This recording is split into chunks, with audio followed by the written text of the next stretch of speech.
Oi pessoal, bem-vindos a mais um Reflexões e dessa vez, como prometido no meu vídeo de 1000 inscritos no canal, eu tendo desbloqueado essa característica do canal de responder às perguntas de vocês nos comentários, eu vou responder a primeira pergunta que me fizeram, mas só para deixar claro que eu só vou responder por enquanto as perguntas que estão sendo comentadas naquele vídeo de 1000 inscritos do canal, certo? Eu vou botar aqui em cima e também vai estar nos links aqui embaixo. Não adianta você comentar aqui nesse vídeo porque eu vou focar as minhas respostas naquele. É possível que eu responda com texto normal, mas eu vou fazer vídeos de resposta somente para os comentários daquele vídeo, beleza? Então na volta, a primeira resposta.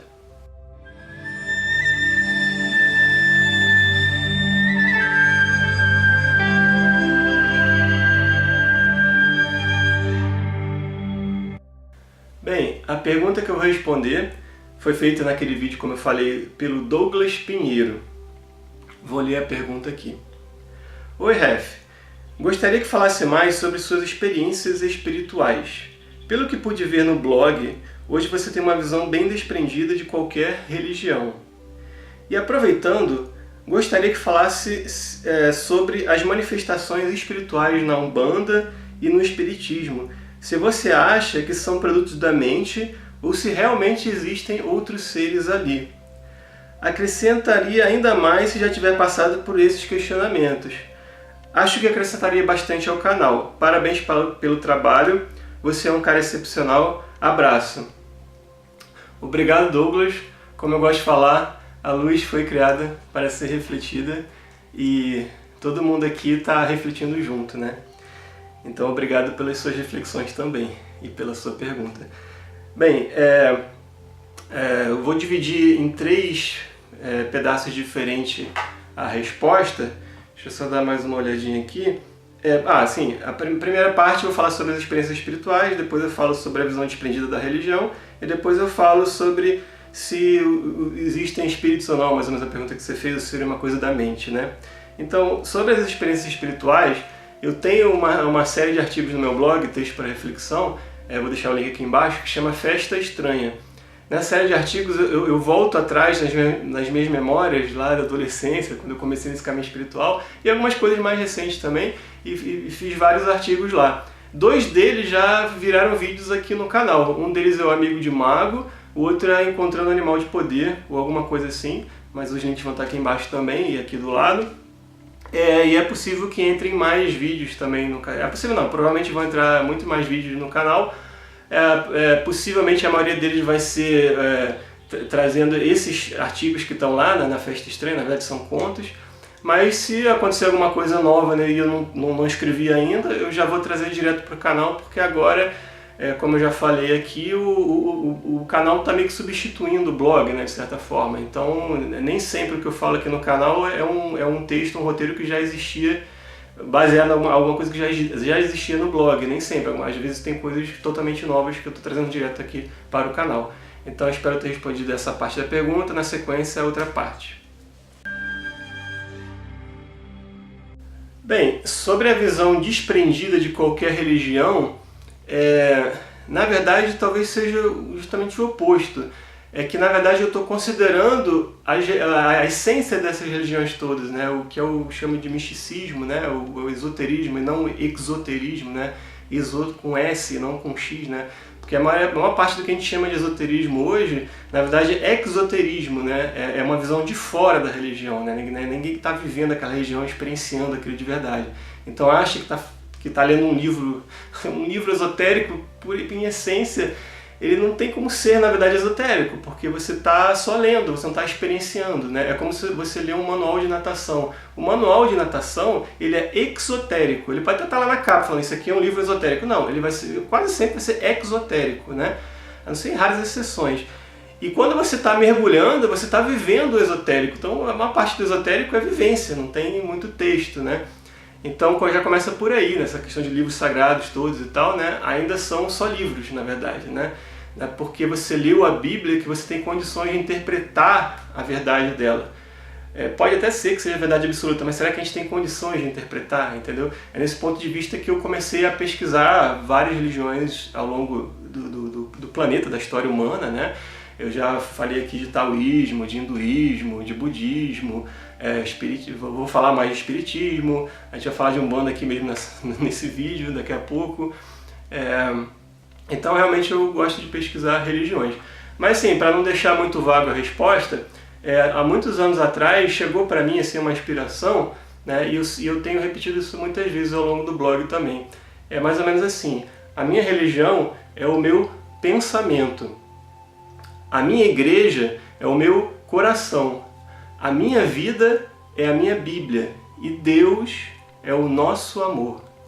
Eu não vou desenvolver isso aqui muito mais, porque eu vou fazer algum vídeo no futuro só sobre isso, mas eu acho que se você parar para pensar nisso que eu vou falar, vou repetir de novo, escuta com carinho o que eu vou falar de novo. Porque quando eu falo a minha, também é a sua, né? Assim, se a minha religião é o meu pensamento e você quer seguir essa religião, você tem que seguir o seu pensamento, né? Então aí já não tem doutrinação nenhuma, cada um tá responsável pelo próprio pensamento. Então eu posso guiar você até a beira de um lago, a beira do mar, a beira de uma praia, mas é só você que pode mergulhar. Nesse sentido, a minha religião é o meu pensamento, a sua deveria ser o seu pensamento, e aí obviamente a minha igreja é o meu coração, a minha vida é a minha Bíblia, e Deus é o nosso amor, é o que une tudo isso num conjunto único, tá? Então eu espero ter respondido mais essa parte da pergunta, e agora a última parte falando sobre espíritos. Já já. Então, sobre se manifestações espirituais, entidades, espíritos na Umbanda, no Espiritismo, qualquer outra religião que tenha incorporação, coisa que o valha, se eles realmente são seres que estão lá ou se são coisas da nossa cabeça, e principalmente se eu já me questionei sobre isso, sim, eu sempre me questiono sobre tudo. Eu sou, em essência, um filósofo, né? Mesmo quando eu trato de religião, eu continuo sendo, em essência, um filósofo. Então, eu acho que a dúvida é sempre muito importante. Inclusive porque, se você acredita em tudo de cara, ou se você tem um ceticismo de negação, como eu já falei aqui no primeiro vídeo do canal, que você se força a negar as coisas, você acaba não tendo a oportunidade de aprender como funciona, de fato, o cosmos, a natureza, como funciona, de fato, a mente de Deus, para quem acredita, pelo menos. Então, se você já acredita em qualquer coisa, é muito difícil que você compreenda de fato alguma coisa, porque está todo mundo falando um monte de meias verdades por aí. Se você não tem um pouco de questionamento para questionar aquilo e tentar chegar no seu entendimento daquilo tudo, nessa confusão toda que tem a espiritualidade em geral, fica difícil. Então, mesmo quando você apresentar, eu vou falar mais sobre isso aqui no canal, mas como por exemplo, você vai numa casa espírita e você está começando a ter experiências de viver coisas, ou de alguma espécie de mediunidade, tem gente que consegue ouvir, tem gente que consegue ver, tem gente que intui, tem gente que sente presenças. Então você vai lá, assim no primeiro dia, assim, isso é um alerta que eu faço para vocês, né? No primeiro dia, alguém lá já te chama para virar médium da casa, isso dificilmente vai estar certo. É que nem você chegar numa universidade e aí você quer estudar sobre mecânica quântica, buracos negros, e o cara, não, então vem aí, vamos começar a fazer aqui um doutorado sobre isso. Tá, posso ter exagerado um pouco, mas assim, não funciona assim, ninguém vira médium do dia para a noite. Inclusive, quando você chega e você não tá no domínio da sua mediunidade, de certa forma também é uma loucura isso, porque muita gente que não trata a mediunidade realmente acaba louco, né? A gente vê muita gente aí morando na rua que na verdade poderiam ser grandes médiums, mas que tiveram essa mediunidade meio desencaminhada. Não estou falando que todo mundo que é louco é médium, assim, mas muitas vezes acontece, né? E acho que se você vai numa casa espírita você tem exemplos disso. Agora, o ideal é você pesquisar várias casas espíritas, vários centros de Umbanda, terreiros e tal, e ver onde você se sente bem, ver onde você vê pessoas que você realmente confia, e tomar cuidado com essa coisa de dinheiro também, né? Assim, uma coisa é pedir uma doação aqui e ali, outra coisa é pedir grande quantidade de dinheiro, que sempre é meio esquisito também. E principalmente você tem que desenvolver essa mediunidade aos poucos. Então, prefira casas espíritas, por exemplo, que tem cursos teóricos. Aí depois do curso teórico, o cara fala, então você vai começar a desenvolver a mediunidade com a gente, você vai vir num dia da semana, vai ficar sentado ali perto da mesa, onde os médios que já são médios, né, estão atendendo, e você vai ver como é que funciona, você vai começar a meditar parado, vai começar a tentar sentir presença. Aí com o tempo, se chegar alguma coisa, porque nem sempre também nem sempre você vai ser médio de incorporação, com grande mediunidade extensiva, você pode ajudar de outras formas também, né? Então, nem sempre. Então toma cuidado com isso. E o questionamento é sempre válido porque, inclusive, quando você tem essas dúvidas, né, E aí, por exemplo, você não acredita em espíritos, né?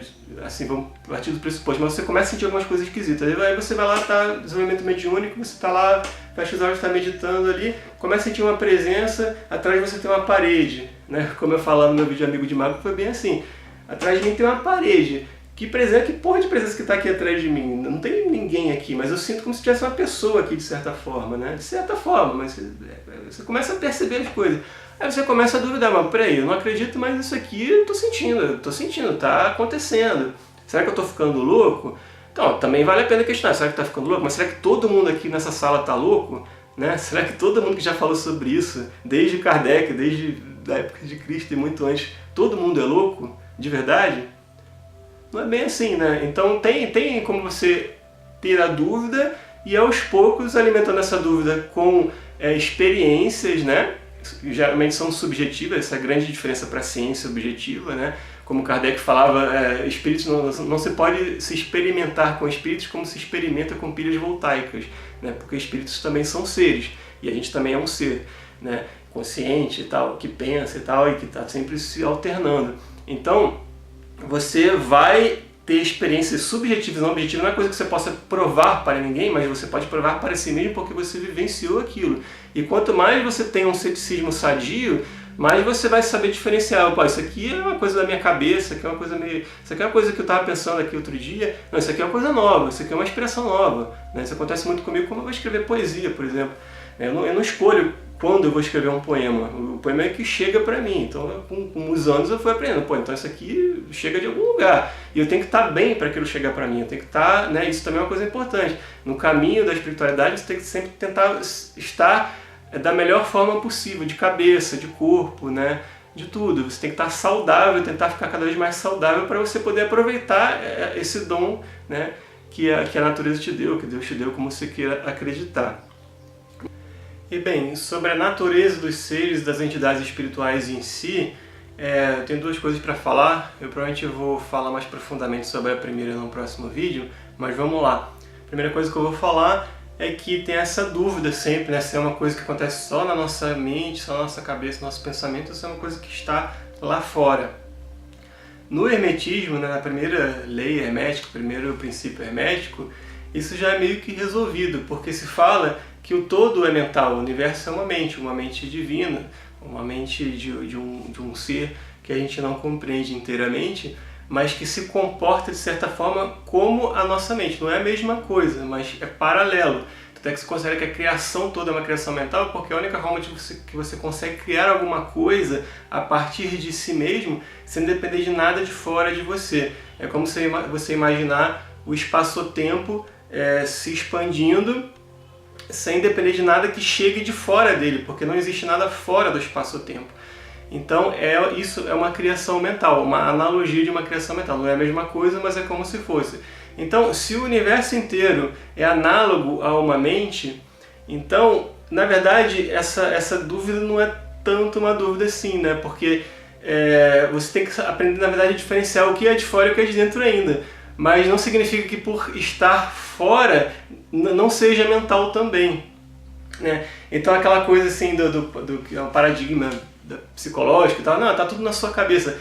Mas o mundo inteiro está na sua cabeça. Você interpreta o mundo na sua cabeça. Se você não tivesse um cérebro para interpretar o mundo, não existiria mundo. Para você, pelo menos, poderia ter seu corpo, né? Tanto é que na medicina se decreta a morte a partir da morte cerebral, porque você sabe que quando você tem uma morte cerebral, cessou toda a possibilidade de interpretar o mundo. Quando cessa toda a possibilidade de se interpretar o mundo, cessa a vida em si, a consciência como um todo. Então é isso, você um co-criador na criação. Você também é um ser que cria as coisas, né, a partir de si mesmo, e às vezes as coisas são criações suas e às vezes podem ser de outras entidades externas. O importante é você ter também a disciplina e também o ceticismo para poder aprender a separar uma coisa da outra. Aí sim você consegue desenvolver melhor a sua mediunidade e o seu caminho espiritual, o seu caminho na magia e tudo mais. Bem, outra coisa que eu tinha para falar sobre as entidades eu falei mais profundamente no vídeo do canal que chama Onde Vivem os Deuses, e também que se refere a um texto do meu blog que chama A Roda dos Deuses. Tá, então eu vou falar mais superficialmente aqui. Quem quiser saber mais profundamente sobre isso, assiste lá o vídeo. Bem, é que é mais fácil explicar comparando o orixá Exu com o espírito Exu. Então, o orixá Exu é como se fosse um deus da mitologia Urubá, né? Ele é como se fosse, analogamente na ciência, seria uma força da gravidade, por exemplo. Ele tem um aspecto específico, né? Ele tem algumas características, né? Alguns aspectos de Deus ou do cosmos. Então ele representa aquilo, assim como a gravidade representa uma das características das forças naturais. Então ele está registrado, de certa forma, no código da natureza, né? Ele é como se fosse parte do hardware e do software da natureza, né? Ele não é um ser como a gente que evolui e que vai aprendendo e vai se modificando com o tempo e tal, através de milhões ou bilhões de anos, através da evolução das espécies, conforme explicado por Darwin e Wallace, né? E essa aqui é a diferença, porque o espírito Exu, na verdade, é um espírito como a gente. Ele se apresenta como Exu porque está ligado a uma certa energia, uma certa falange, uma certa egrégora, um certo grupo espiritual que está atuando naquele tipo de coisa, assim, né? Como se fosse uma profissão do espírito, de certa forma, né? Ou uma coisa que ele se conecta por afinidade mesmo, do que ele gosta de fazer, como um grupo de nerds se reúne para jogar RPG, um grupo de espíritos que gosta de Umbanda ou gosta de Candomblé pode se reunir na energia de um Exu ali e trabalhar nessa energia para ajudar os outros, né? Se for um espírito do bem, digamos assim, né? Um espírito que veio para ajudar. Então, essa aqui é a principal diferença. A principal diferença entre deuses e seres como a gente é que deuses não evoluem. Deuses são aspectos de um Deus uno, de um Deus único, né? Que é o todo. E espíritos são espíritos como a gente que vão evoluindo, vão aprendendo, vão seguindo no caminho espiritual. Então, essa aqui é a principal diferença. Então, Douglas, espero que eu tenha respondido todos os seus questionamentos. Espero que quem assistiu tenha gostado. Quem quiser fazer mais perguntas, como eu falei no início do vídeo, vai lá naquele vídeo da comemoração dos 1000 inscritos no canal, e é só lá que eu vou responder os comentários de lá, mas vocês podem comentar aqui embaixo qualquer outro vídeo do canal que eu vou responder em texto, né? Só naquele vídeo que eu vou fazer vídeos e respostas como esse. Espero que vocês tenham gostado. Um beijo e até a próxima.